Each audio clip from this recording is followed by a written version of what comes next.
Bueno, amigos del Perú y el mundo que nos siguen a través de las redes sociales, en esta oportunidad nos encontramos en la hermosa plaza de San Pedro de Cajas, que pertenece a la provincia de Tarma. Y me encuentro aquí acompañado del maestro Luis Gamarra Yuribilca y de Benjamín Torres Puchón. Porras. Porras Puchón, joven cultor también del folclore de esta parte de Tarma, esta parte del Perú. Vamos a conversar con el profesor Luis Gamarra. Él ha escrito este cuento de leyendas y acuarelas de Junín. Pero antes vamos a conocer. Profesor Luis, buenos días. Cuéntanos acerca de su trayectoria para que lo podamos conocer. En primer lugar, agradecerle a Jesús Hurtado a través de este medio de comunicación importante que viene a ser TV Digital, al cual nos permite alcanzar cierta información concerniente a la cultura. Pero lo más importante, estar aquí in situ y probablemente enriquecer mejor nuestra cultura. Bien, quien les habla es profesor del área de horticultura, inquieto, impulsor de ciertos indicios de poder recoger mucha información que concierne a mi tierra, ¿no? San Pedro de Cajas, tanto en su artesanía, en su danza y en sus cuentos, en algunos aspectos narrativos que tienen que ver con mi propio contexto, ¿no?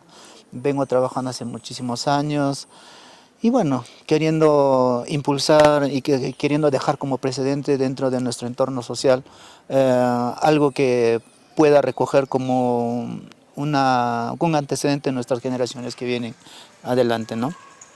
Bueno, a nosotros como cultores del folclore, básicamente nos interesa saber la historia de las danzas que se siguen practicando en la actualidad. Por ejemplo, una de las danzas representativas de San Pedro de Cajas es la danza, y es el tema que vamos a conversar. Más o menos para ubicarnos en el tiempo, ¿cuál podría ser el origen? Primero, ¿qué cosa es la danza? ¿Cómo nace la danza? Como nombre, como danza. En función a qué nace la danza. Bueno, para poder enfocar este tema que para mí es una danza emblemática y indudablemente que alcance una repercusión sobre nuestro contexto nacional, tendríamos que remitirnos y hacer una retrospección histórica, ¿no? Sobre todo en dos momentos importantes. El inicio del Quivia Danza dentro de lo que viene a ser las manifestaciones tradicionales del Corpus Christi hasta los años 40, donde en realidad ha tenido un auge preponderante, donde la participación ha tenido casualmente con las actividades cotidianas que el hombre desarrollaba en el campo. Pero a partir de los 70, donde en realidad la danza va a tener, después de un receso, va a orientarse a un aspecto eminentemente religioso, ¿no? Donde hoy ya va a tener una orientación a lo que viene a ser la Navidad y vinculado a lo que viene a ser la Santísima Virgen María, ¿no? Y ahí pues vamos a encontrar muchos aspectos donde en realidad podemos tener como precedente qué ha pasado, ¿no? ¿Por qué esos dos cambios, ¿no? Entonces, para poder justificar, indudablemente tendremos que situarnos en lo que viene a ser el marco teórico, ¿no? Uno que en el primer momento, cuando yo hablo de Corpus Christi, me estoy refiriendo exactamente a lo que es la actividad cotidiana, es decir, el aspecto ceremonial, el aspecto ritual, el aspecto social que desarrollaban en el campo nuestros hombres anteriores, ¿no? Y su vínculo exactamente con la naturaleza y el campo. Como le vuelvo a decir, ya en la década del 40 simplemente va a tener una relación eminentemente religiosa, ¿no? Claro, nos contaba don Prudencio, por ejemplo, que él ya escuchaba que su papá, sus abuelos ya bailaban la danza, ¿no? Él ya había observado bailar. Entonces, más o menos tenemos una idea de que tiene muchos años de historia esta danza, ¿no? Y el nombre de Quilla, yo tengo entendido que la Quilla es una gaviota, ¿no? Claro, el Quilla en quechua o en castellano diríamos que viene a ser la gaviota, ¿no? Claro. Que habitan en el campo, en su mayor parte donde son campos de cultivo, de siembras, donde en su gran mayoría en mi pueblo pues se van a dedicar a este aspecto de la agricultura. Y va a haber momentos donde en realidad el poblador en sus tiempos, por ejemplo del incanato, van a hacer trabajos del Minca, ¿no? Donde muchos peones van a dirigirse al campo y indudablemente van a subsistir con la participación del ave en la actividad del barbecho, ¿no? Entonces, si teniendo una leyenda viviente, por ejemplo, como es don Prudencio León Tinoco, donde en realidad nos explica que esta danza viene de hace muchos años, porque él ha visto bailar a muchas de sus generaciones, indudablemente es una explicación correcta y veraz, donde en realidad nuestra danza viene de muchos siglos atrás. Por eso que yo parto de dos momentos importantes, ¿no? Una que va a estar vinculada a lo que viene a ser las celebraciones de Corpus Christi, que va a ser inminentemente ceremonial, ritual ceremonial, que va a estar desarrollado en el mismo campo, ¿no? Entonces, si hablamos de esos años anteriores, indudablemente pues va a haber una repercusión, o sea, la convivencia del hombre en el campo y al mismo tiempo la participación de estos animales. El quiblia entonces, propiamente como animal gaviota, va a tener una injerencia dentro de lo que viene a ser la actividad agrícola. Entonces, yo podría narrar algunos pasajes, por ejemplo, que me explicaban mis ancestros, mis padres, donde en realidad, como era la actividad del Minca, se dirigían al campo grandes cantidades de personas con sus herramientas respectivas. Y el instinto del animal, en el trayecto cuando van a observar el traslado de estas personas hacia el campo. Entonces le digo, el instinto del animal va a ser que ellos están yendo a hacer movimientos de tierra y por ende van a encontrar sus alimentaciones, ¿no? El ciclo de la alimentación de estos aves. Entonces cuando surge el barbecho, no lo va a hacer con maquinaria, sino lo van a hacer en grandes cantidades. Del momento de girar o de voltear las champas para preparar la tierra, van a aparecer pues, animales debajo de la tierra, y que eso casualmente va a ser alimento de las gaviotas. Pero aquí nace pues la superstición de nuestra generación. Por ejemplo, mis abuelos me contaban, por ejemplo, a tanta abundancia que podrían aparecer en el barbecho, era símbolo que en realidad iban a tener una cosecha abundante, ¿no? Y si es que las aves tenían una participación dinámica, armoniosa, alegre en el campo, indudablemente tenía algo que ver con la satisfacción y la buena nueva que podría traer lo que ellos podrían sembrar la papa y tener una cosecha muy importante. O sea, esa relación. Pero dentro de ella hay un aspecto ceremonial, ¿no? Las aves avistan ello, esperan también el trabajo, porque hay la etapa del chucupeado y el pago a la tierra. O sea, es la relación entre la Pachamama y el ser humano, donde en realidad van a hacer una pequeña ceremonia para pagar la tierra. Por eso cuando vamos al sector, por ejemplo, de Aciao, Calao, Ayacorán, los sectores donde en realidad las tierras son extensas, van a haber algunos peñascos, y que van a ser justamente esos espacios donde el poblador sanpedrano va a hacer el aspecto ritual, van a hacer la parte ceremonial, van a entregar ollitas, en donde ahí contienen algunos elementos importantes como la coca, el cigarro y algunos granos que para ellos significa mucho, ¿no? ¿Verdad? Pagar a la tierra para recoger una reciprocidad en la cosecha, ¿no? Entonces hay un aspecto muy importante. A lo que nosotros podemos ir evidenciando.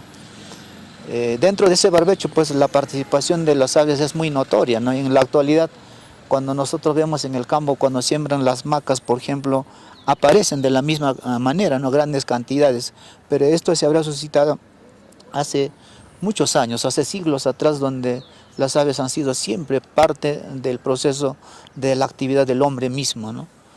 O sea, en su primer origen nos estás comentando que es agrícola, Eminentemente. ¿no? ¿Y en qué momento la actividad danza ya se relaciona con el aspecto religioso?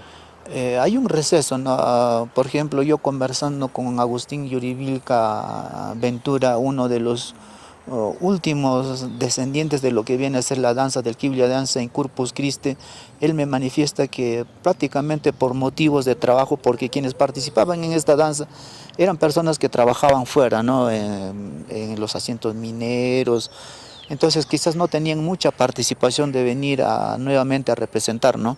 Entonces ya pues acentuándose en su lugar de origen de trabajo, probablemente que ya no van a poder retornar al pueblo, ¿no? Entonces va a haber un receso, un promedio de 20, 25 años, donde no hay una participación en la fiesta, en las fiestas, por ejemplo, de Corpus Christi, ¿no? Y entonces hay un receso, se deja de practicar la quiblia danza, ¿no? Y justamente cuando llega en la mayordomía del señor Vidal Asensio, pues se encuentra en una situación donde él quiere tener la participación de danzantes, ¿no? Entonces él recurre en sus familiares para hacer una representación tal como él nos ha manifestado hoy, donde él quería que también la participación en la fiesta de Virgen María sea con negrería, ¿no? Pero don Prudencio, conociendo los antecedentes, conociendo la parte histórica, conociendo que sus ancestros habían bailado la quiblia danza, él propone a don Vidal para que esa danza se bailara en esa fecha. Ellos admiten y a partir de ello organizan todo ese aspecto, tratando de renacer, de rescatar, de recuperar una danza que prácticamente estaba perdiendo vigencia o se había dejado de bailar durante algunas décadas, ¿no? Y a partir de ahí ya se empieza a difundir, a practicar la actividad danza. ¿De manera consecutiva o también han habido lapsos donde...? No, a partir de esa fecha ya es consecutiva, donde ya cada mayordomo recibe, incorpora, empieza a mejorar algunas coreografías, porque cuando hablamos del marco teórico indudablemente nos vamos a centrar sobre la forma y el fondo, ¿no? Claro, claro. Cuando hablamos de forma indudablemente pues va a haber ya la elaboración, van a relacionarlo ya más de cerca, ya cómo es el movimiento, cómo es la subsistencia, cómo es el desenvolvimiento o qué actitudes muestra, por ejemplo, la gaviota al momento del desarrollo de la actividad agrícola, ¿no? Entonces, a partir de ese monitoreo que hacen ya algunos mayordomos o guiadores, o los que ya han tenido participación en esta danza, empiezan a enriquecer, empiezan a mejorar. Pero indudablemente desde sus conocimientos previos, ¿no? Claro. Quizás sin el alcance de otros profesionales que hubiese contribuido mejor. Entonces aquí también diríamos, ya vamos a transcurrir, por ejemplo, desde el rescate que hace don Vidal Asensio, se ha dejado de lado. No ha habido participación de nuestras autoridades, menos de algunos profesionales que conocen de esta materia de nuestro folclore, han dejado de lado. Entonces los jóvenes que bailan de una forma autodidacta, sin la orientación, sin el conocimiento, sin basarse a la parte de la fuente histórica, han tratado de subsistir hasta ahora, ¿no? Entonces carente de muchas debilidades, ¿no? Fundamentalmente del conocimiento histórico. Entonces, si no hay una temática, si no hay una fundamentación, entonces hemos visto que han ido creciendo, que han ido representando de algunos conocimientos primarios. Entonces yo aquí cuestiono definitivamente a nuestras autoridades, siendo insensibles frente a nuestra cultura y siendo tan importante nuestra cultura, han dejado de lado, ¿no? Benjamín, algo que... Sí, yo particularmente me gustaría que me prestaras el libro, ¿no? En este libro el profesor Lucho escribió justo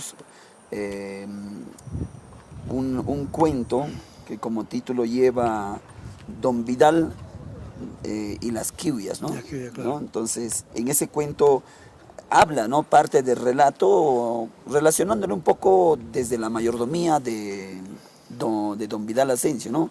Pero hoy en la actualidad hemos profundizado más este tema de investigación, ¿no? Porque se requiere, ¿no? Como lo mencionó el profesor, los mismos bailantes de acá como que negamos o la falta de interés o las mismas autoridades no impulsan a que se conozca pues el marco teórico, la historia real, ¿no? Y realmente es importante conocer esto.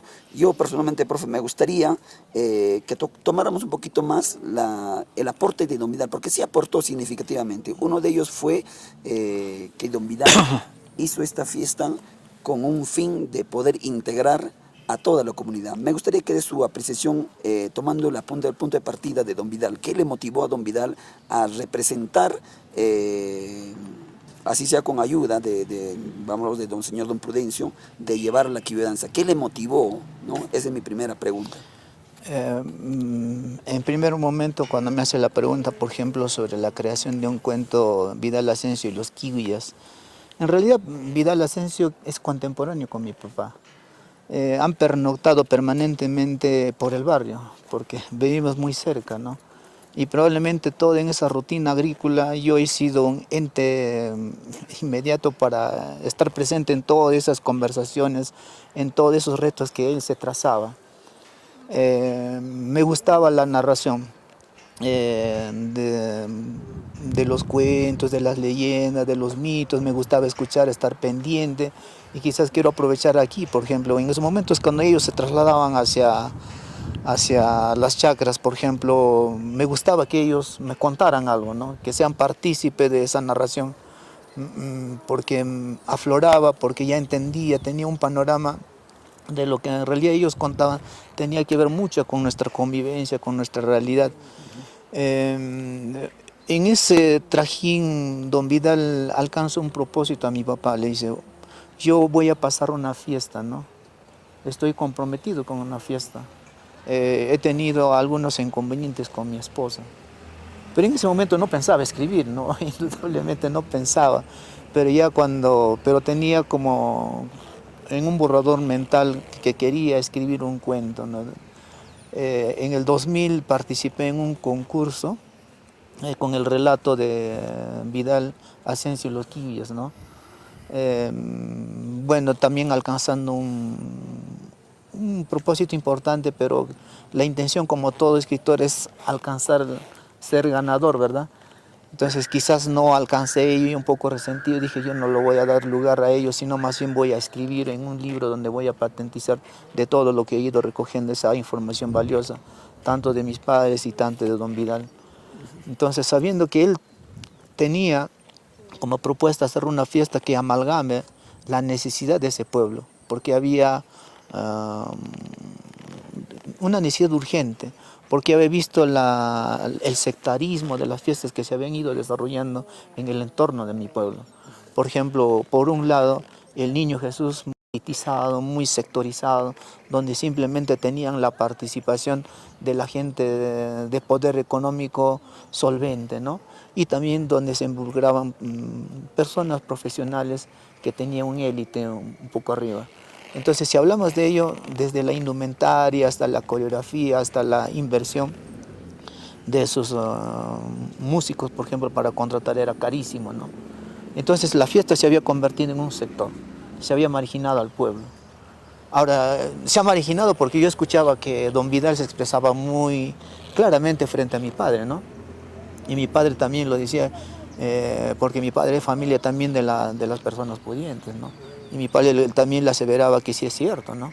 Entonces él dijo que voy a hacer una fiesta pensando en las grandes mayorías, donde todos tengan participación, donde nadie sea excluido, sino donde hay una inclusión, donde todos nos debemos sentir como hermanos, donde en realidad donde todos debemos sentir esta participación religiosa, social, ¿no?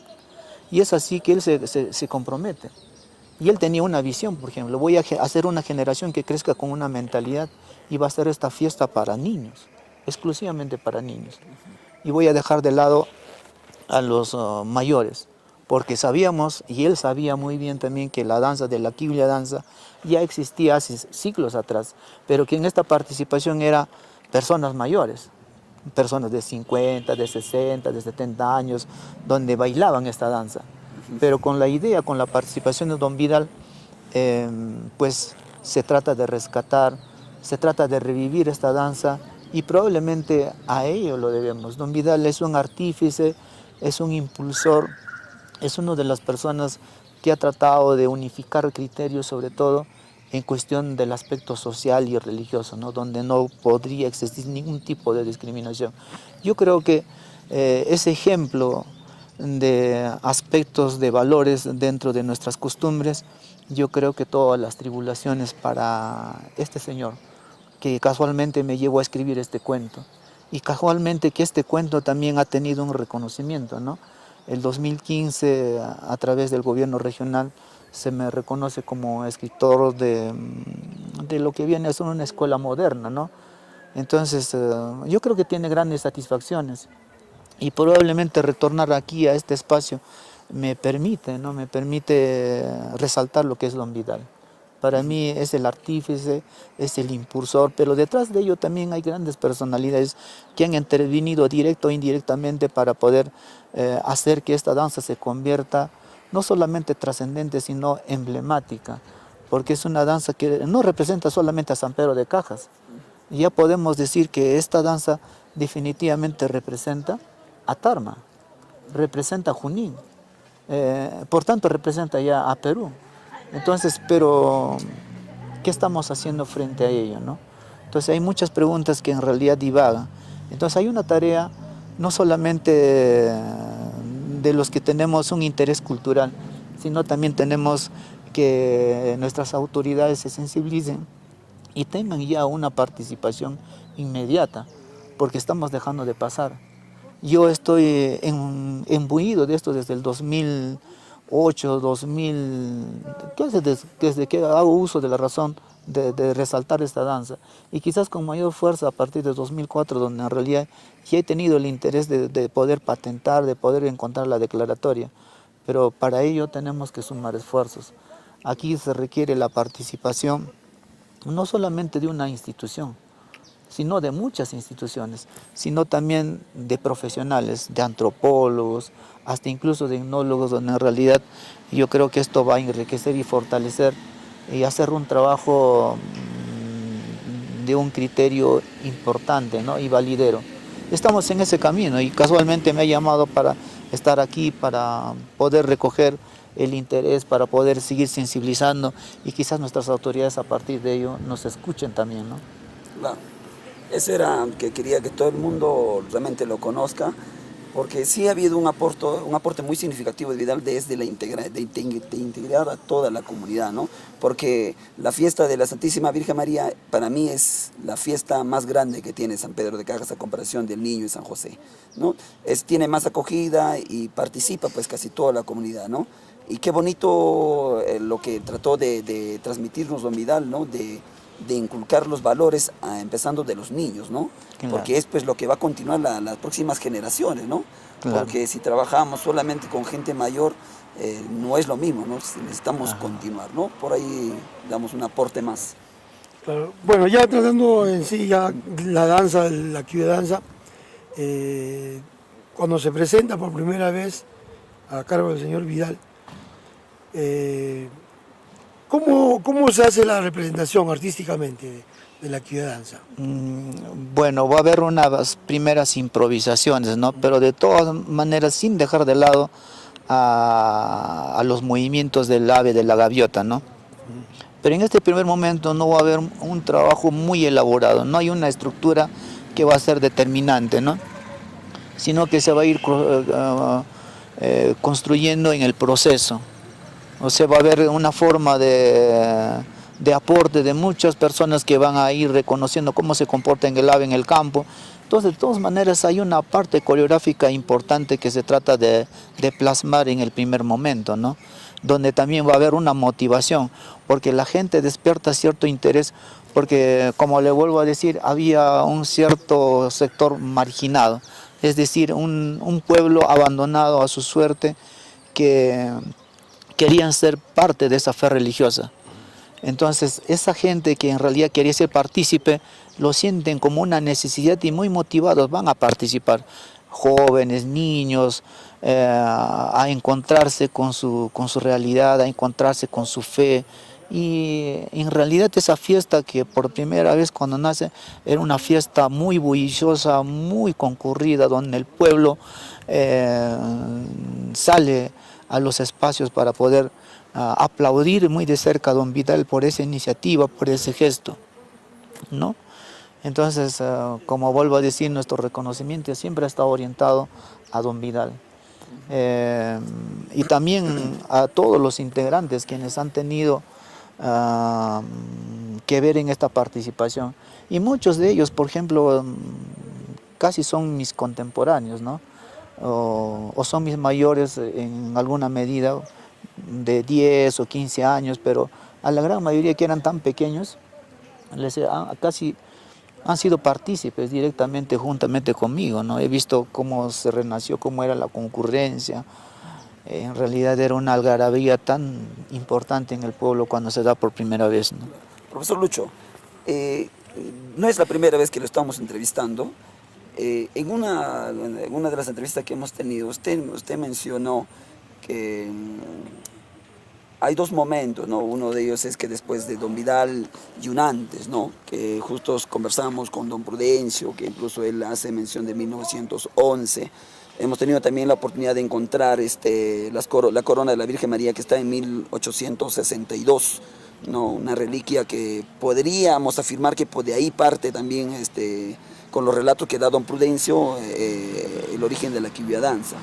Pero usted nos mencionó en una de esas entrevistas que la quibia danza antiguamente se bailaba de una forma más acrobática, a comparación a lo del actual. Además, incluso tuvimos una conversación con unos paisanos de San Pedro de Cajas y mencionaron, ¿no?, que en un momento de la fiesta un bailante hizo mención de que se iban de música y pidieron que la música sea a ritmo como el bombo de Negritos de Huánuco, y de ahí es donde empiezan a bailar a esta forma muy prosada. Claro, como toda danza folclórica va a sufrir cambios, ¿no? Y va a tener una mezcla, como en el proceso del mestizaje, ¿verdad? A veces cuando hablamos de dos momentos, por ejemplo, importantes de etnoculturales, ¿no? Lo indígena y lo mestizo, ¿no? Entonces lo indígena probablemente va a tener su preservación hasta cierto momento, pero sabemos muy bien que estos pueden sufrir cambios, ¿no? Porque la existencia del ser humano está propensa a todo cambio. Entonces, y las influencias que van a venir no solamente del entorno regional, sino también puede ser del entorno extranjero, ¿no? Por ejemplo, en este caso, en algún momento pues va a llegar a San Pedro de Cajas los Negritos de Huánuco, ¿no? Entonces, para el mayordomo, para los integrantes de esta institución cultural, les va a caer como interés, por ejemplo, el ritmo de los Negritos de Huánuco para poder incorporarlo en la danza de la quibia danza, ¿no? Se ha dado esa repercusión, eso está demostrado, porque incluso no solamente tratan de rescatar la parte rítmica, sino también un personaje que llegó a bailarse mucho tiempo, lo que viene a ser el corrochano. Y yo siempre he discrepado con ese tipo de personaje, ¿no? Que en realidad no pertenecía al estatus histórico de lo que en realidad era la quibia danza. Entonces, de alguna u otra forma, nuestra crítica, nuestras observaciones han hecho que este personaje sea erradicado. Pero se sigue quedando la parte rítmica, la parte rítmica lenta, ¿no? Donde es pausado, donde en realidad es muy romántico. Entonces, yo recogiendo muchos antecedentes, conversando con Agustín Yuribica, que era uno de los últimos descendientes de Corpus Christi que bailaba en esta festividad, me manifestaba, ¿no?, que él había encontrado una diferencia, es en la parte del ritmo. Por ejemplo, cuando él bailaba era más dinámico, era más ágil, los movimientos eran más sueltos, más libres, donde en realidad se sentía con mucho dinamismo, ¿no?, la danza, ¿no?, donde había mucha energía, donde había peso en los movimientos que desarrollaban sus personajes.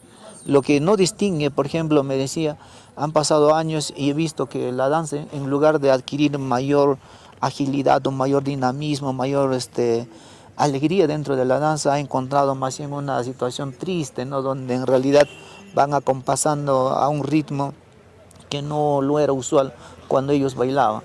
Pero no solamente se había dado esos dos cambios, ¿no? Por ejemplo, él me constaba, por ejemplo, que los de sus compañeros que bailaban en esa época eran personas mayores, y el otro cambio que había evidenciado eran menores. Los otros cambios también que me han hecho notar, por ejemplo, es en cuestión de la indumentaria. Por ejemplo, habían roto todo el aspecto tradicional. habían hecho indumentarias sintéticos, ¿no? Que no lo usaban anteriormente, ¿no? Es decir, que lo tradicional, por ejemplo, en la danza de la quilla danza, hablamos del siglo pasado, ya prácticamente ya con esta explicación que nos ha aseverado don Prudencio, también de la participación de don Bernardo Llaxa, de don Leandro Yuribilca y de otras personalidades que nos han ido contribuyendo y darnos credibilidad, que sí, esta danza trasciende a siglos atrás, que la indumentaria es distinta, que tenían, por ejemplo, una máscara de madera sencilla, tallada y con sombrero, ¿no? Sombrero negro, lo que no se trasciende en la actualidad. Por ejemplo, don Prudencio nos explica que era un manto blanco que ellos tenían como alas, pero cruzando información encontramos que los personajes también tenían las plumas de la misma gaviota bordadas, ¿no? Que lo hacían muy auténticos, muy parecidos a lo que viene a ser alquihuilla, ¿no? Sus indumentarias estaban hechos de lanas de alpaca. Tanto el pantalón como la chomba, también donde se incorporaban las alas. Y tenían gran cantidad de perlas, por ejemplo, en la parte, ¿no? Donde encontrando la fuente de información, por ejemplo, los cercapines eran tejidos con crochet muy finas, ¿no? Y que tenían algunos acompañamientos de bordados, pero que no eran tan visibles porque eran perlas. Y eso también trascendía casi hasta el pantalón, ¿no? Lo que no evidenciamos, estos cambios en la actualidad. Entonces, lo tradicional se ha ido perdiendo. Entonces, esos cambios, ya sean para bien, yo creo que simplemente está en tratar de reorientar, de poder alimentarlo, de alcanzar nuestros aportes para encontrar la esencia verdadera de esta danza, ¿no? Y para darle el pase al profesor Jesús, que también tiene muchas dudas, me gustaría, profe, mira, yo prácticamente casi toda mi carrera profesional me he dedicado visitando a San Pedro de Cajas, tratando de profundizar un poquito más el tema de la quillodanza. Y es así como tú y yo logramos ser amigos, nos hemos conocido en esta fiesta. Y hay muchas dudas aún, ¿no? Por ejemplo, vamos a hablar en el tema de personajes. Hablan de la quillodanza, mencionan yanábicos y mencionan ájoros. Para usted, ¿cuáles son los personajes de la danza? Bueno, aquí también cuando hablamos de la tradición ya hay una tergiversación directa ya, y ahí hice una invocación inmediata, ¿no? Los personajes directos vienen a ser los mayordomos, ¿no? Actuales, que representan todo lo que viene a ser el proceso de poder llevar en hombro lo que viene a ser nuestra fiesta, ¿no? Estos mayordomos más bien en la época, por ejemplo, de Corpus Christi, eran las personas que contrataban al Minca, o sea, que era el dueño de esa chacra y donde todos participaban de manera gratuita, donde había una reciprocidad. Ella hacía todo el proceso ritual, ¿no? Ceremonial religioso. Y de acuerdo a la subsistencia y la cadena alimenticia, por ejemplo, en el campo vamos a observar a las gaviotas y a las aves rapaces, ¿verdad? A los halcones, que van a alimentarse de otros animales menores, ¿no? En este caso siempre va a ser la presa inmediata la gaviota. Entonces cuando es atrapado por los águilas andinos, el anca, que nosotros lo conocemos comúnmente, o la cara puede tener un cierto parecido porque es de negro y tiene blancos, ¿no? Porque es también un ave rapaz que se alimenta de otros animales menores en el campo, ¿no? Allí también empieza un ritual, ¿no? que no se percibe directamente en las últimas coreografías que he ido observando, ¿no? Donde cuando el águila atrapa al gaviota, todos los gaviotas van al rescate, todos prácticamente, para poder recuperar a su especie, ¿no? Y ahí esa es la parte de la coreografía. Pero también hay una parte que se ha ido perdiendo en lo que viene a ser el cortejo, y donde me hacía constar, por ejemplo, don Agustín, donde tuve la oportunidad de conversar por un buen momento, donde el cortejo era bastante elegante, ¿no? Claro que no era muy notorio, porque yo lo pregunté cómo se diferenciaban, por ejemplo, del varón y el macho, por ejemplo, en las aves, ¿no? Y él me decía, no, pues es igual que tú ves una gaviota a la distancia, no vas a ver si es hembra o macho. simplemente vas a distinguir quizás en la parte del cuerpo o en el momento del cortejo, ¿no? Entonces nosotros simplemente representábamos la parte del cortejo entre varones, pero que lo hacían muy elegante, que lo hacían muy porque ellos tenían mucha relación, porque ellos estaban conviviendo directamente con toda esta especie de los gaviotas en el campo, ¿no?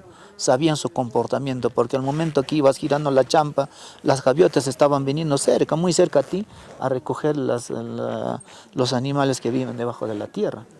Entonces ellos sabían cómo era la actitud de ese animal, cómo era el comportamiento. Y ese tipo de comportamiento lo trasladaban hacia el plano escénico. En este caso las plazas que estamos en este lugar se convertían en un espectáculo, ¿no? Que trataban de recrear todas esas evidencias que las aves hacían en el campo. El aporte es muy interesante, pero aclarémoslo, profe, leyendo la pregunta.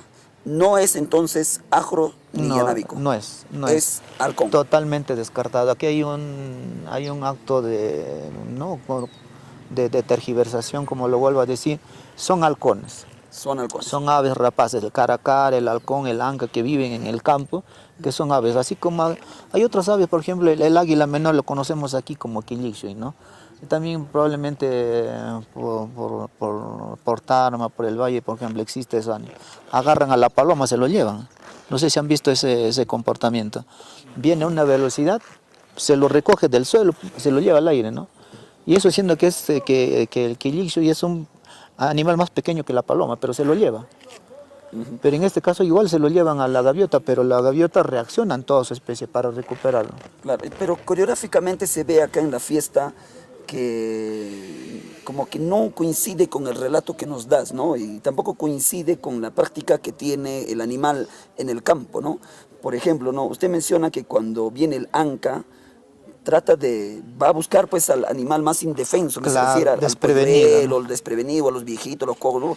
Se lo lleva. Claro. Y todas las gaviotas van al alcance, al rescate. Claro, todos. Pero por la cadena alimenticia, jamás una gaviota va a matar a un halcón. No mata.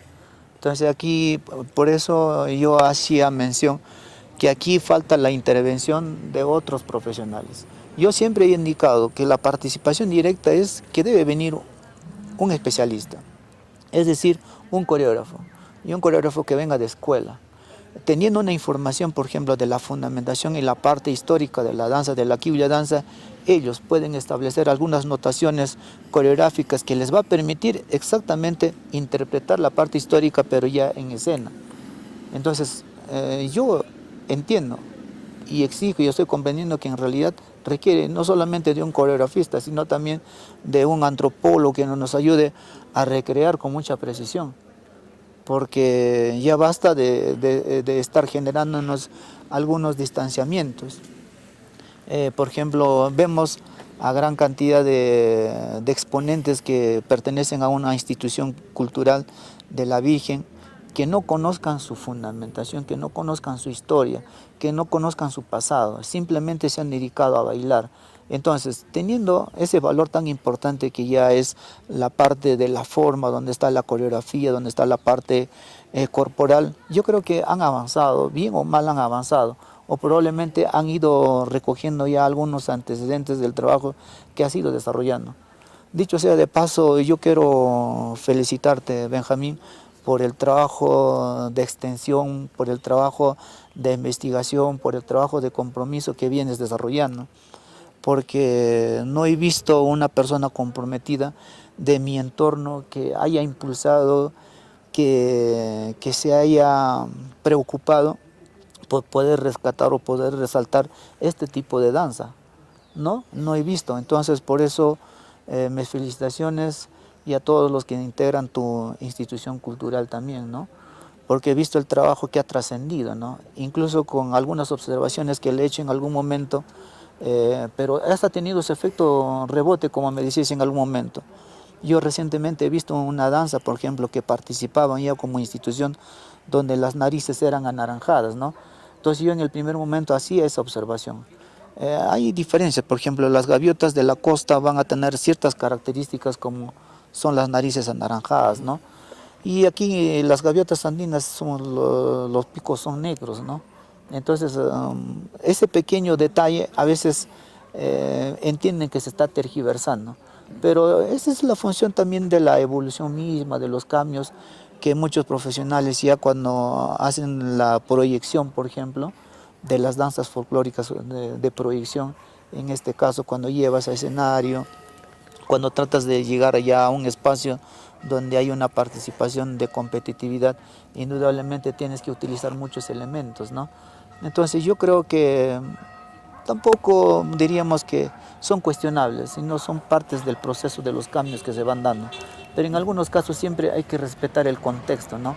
Claro. Porque es el punto de partida para poder reconocer el valor trascendente y histórico de nuestra danza, ¿no? Claro, pero mientras existan personas como su persona o personas que van a estar orientando y siempre, ¿no? Las críticas son para mejorar, pero no es para lapidar, ¿no?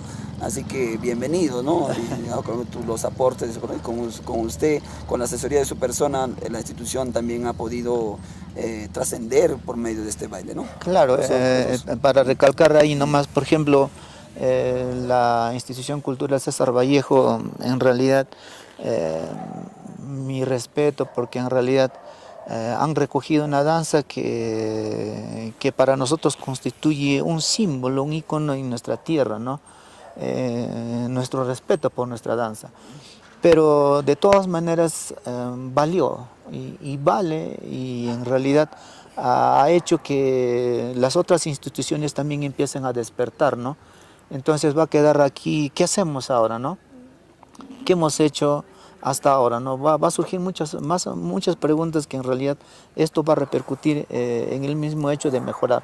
He visto también la participación de la institución cultural, por ejemplo, de proyección social de la Universidad del Centro, al cual me han invitado muchas veces para poder enfocar estos temas de cultura, de danza, donde en realidad requiere de participación, donde requiere la opinión, donde requiere la criticidad, y toda esa crítica va a estar orientado en función a mejorar, en función a construir nuestro legado histórico del pasado, porque si no son ustedes que tomen la iniciativa, yo estoy muy seguro que hubiéramos estado transitando tal como hemos estado antes, ¿no?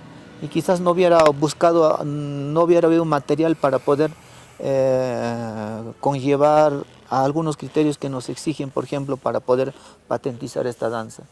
Entonces, hay muchas instituciones y para que se encuentre una declaratoria tenemos que hablar de una serie de instituciones que tienen que participar y a partir de ello orientar un trabajo concienzudo, pero simplemente tratando de revalorar nuestra amplia cultura, en este caso San Pedro de Cajas, que tiene una riqueza cultural muy importante, que vuelvo a decir está bastante descuidada, poco atendida, donde los profesionales simplemente se limitan a criticar, donde los exponentes son dueños de la verdad y no van a admitir a algunas orientaciones. Eso prácticamente va a limitar.